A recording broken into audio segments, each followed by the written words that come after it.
আসসালামু আলাইকুম। নতুন একটি ভিডিওতে সকলকে স্বাগতম। আজকে আমরা ট্যাঙ্কি ফিটিং করতেছি 2000 লিটার।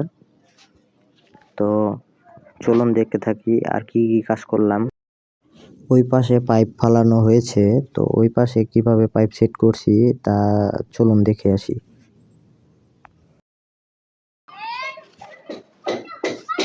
এই যে এই পাশের পাইপগুলো সবগুলা পাইপ ছাদে দেওয়া হয়েছে একবার ওই কোণা পর্যন্ত।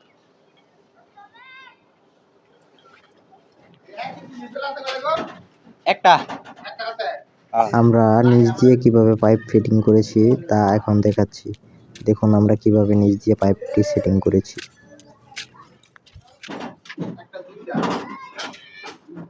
এই হচ্ছে নিচে হচ্ছে মোটর লাইন,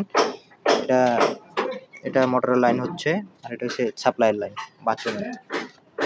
এই যে এটা কাজটি কেমন হয়েছে সকলে অবশ্যই কমেন্টে জানাবেন।